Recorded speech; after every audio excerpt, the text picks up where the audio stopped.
or other women that are built like me, women that sometimes or all the time look like this. In the heart of Toronto, on a freezing November night in 2017, Tess Richey, a beautiful, spirited young woman, vanished after a night out with a friend. What followed was a tragic unraveling of systemic failures, a devastated family's relentless pursuit of truth, and a case that shook the nation. This script tells the full timeline: Tess's background, the night she went missing, the investigation, the shocking discovery made by her own mother, the courtroom drama, and the enduring legacy she leaves behind. Her story is not just about a horrific murder, but about the overlooked warnings, systemic apathy, and a grieving family's transformation into advocates for change. The widespread attention her case received opened conversations about police response, missing person protocols, and how justice systems sometimes fail the very people they're supposed to protect. Her name is now cited in discussions around reform and victim advocacy. Tess Richey's legacy echoes in every effort made to improve safety for vulnerable individuals in urban spaces. 1. Who was Tess Richey? Tess Richey was born on November 30th, 1994, in North Bay, Ontario. She grew up in a loving family, one of several siblings in a close-knit home. She was known for her compassion, especially her love for animals, including her cherished dogs Phil and Pearl. She pursued studies in therapy for abused women and children at George Brown College, intending to help others rebuild after trauma. She also maintained a YouTube channel where she courageously shared personal stories, including surviving an abusive relationship. Her willingness to speak out made her a voice for young women navigating trauma and recovery. Her friends described her as warm, fearless, and endlessly generous. Tess wasn't just kind.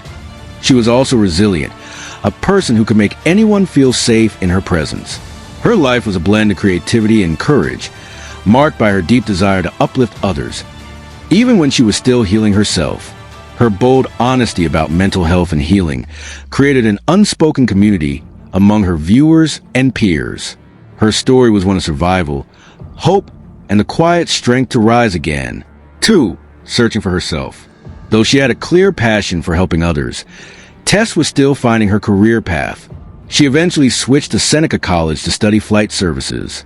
Her adventurous spirit and deep desire to explore the world shone through in her social life and hobbies.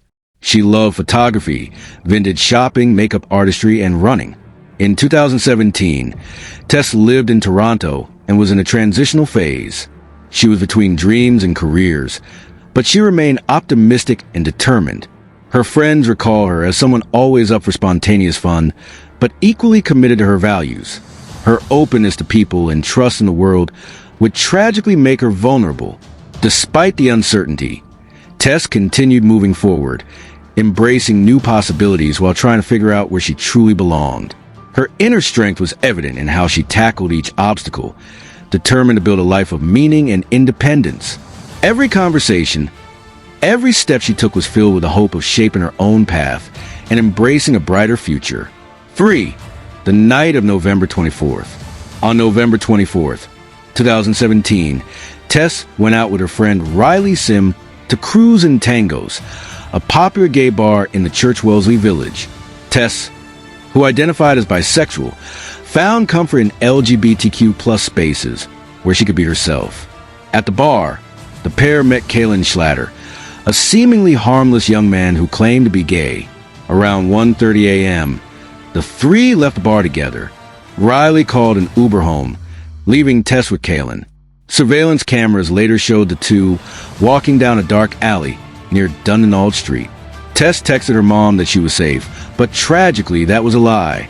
She never got into the Uber she ordered. Her last known movements took her straight into the arms of her killer. What seemed like a fun, ordinary night would soon become one of Toronto's most disturbing tragedies. The events of that night left an irreversible mark, showing how danger can often come disguised in charm. She walked those final steps unknowingly, unaware that her trust would be fatally betrayed. For the investigation begins. When Tess failed to return home or answer her phone the next morning, her family knew something was wrong.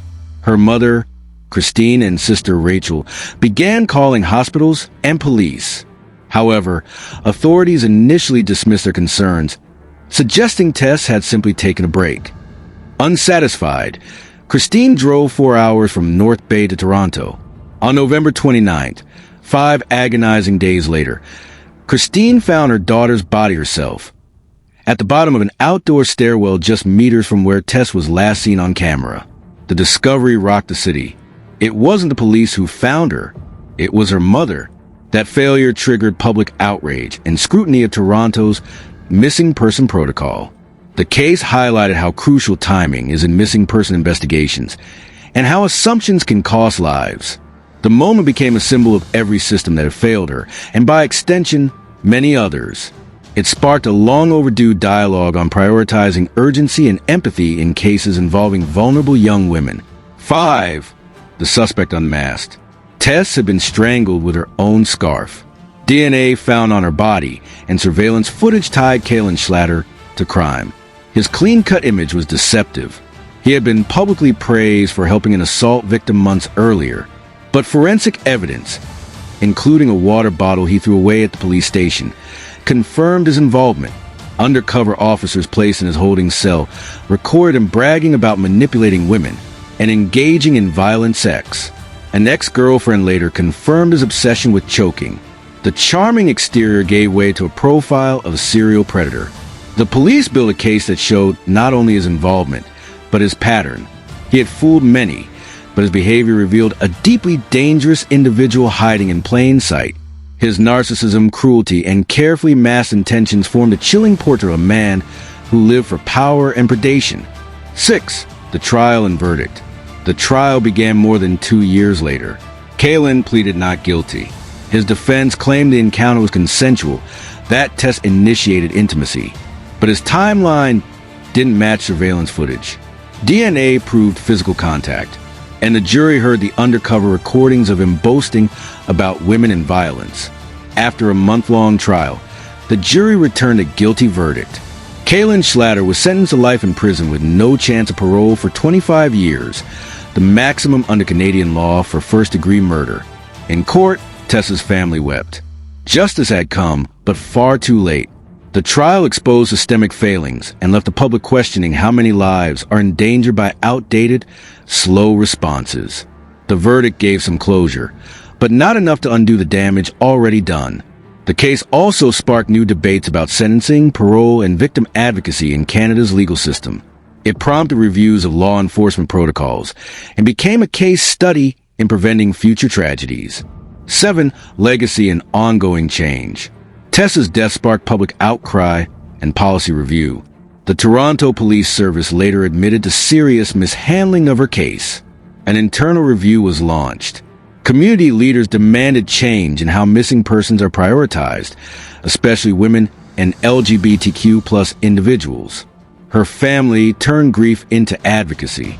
Tess Richey spoke at rallies, urging better training and quicker action for future cases. Tess's story became a symbol of the need to take all missing persons reports seriously, without bias. Her YouTube videos, once a personal outlet, are now viewed as haunting testaments of a life that tried to warn us. In schools, women's shelters, and legal circles, her case is now a teaching moment for reform. Tess's legacy lives on to memorial scholarships, awareness campaigns, and policy reform efforts aimed at preventing similar tragedies. Her memory is a call to vigilance, compassion, and structural change, a push to protect the next potential victim before it's too late. Conclusion: remembering Tess. Tess Richey wanted to heal others. In her death, she sparked a movement for accountability, justice, and change. Her life reminds us how vulnerable women can be, even in their own neighborhoods, and how powerful a mother's love can be in the face of injustice. What are your thoughts on this heartbreaking case? Should police face consequences for mishandled investigations? Let us know in the comments. Every opinion matters in the fight to create a safer world. If this story moved you, please like, comment, and subscribe. Share Tess's story to keep her memory alive, and push for a world where no one goes ignored when they cry out for help. Let her legacy continue through action, awareness, and empathy for those still unheard.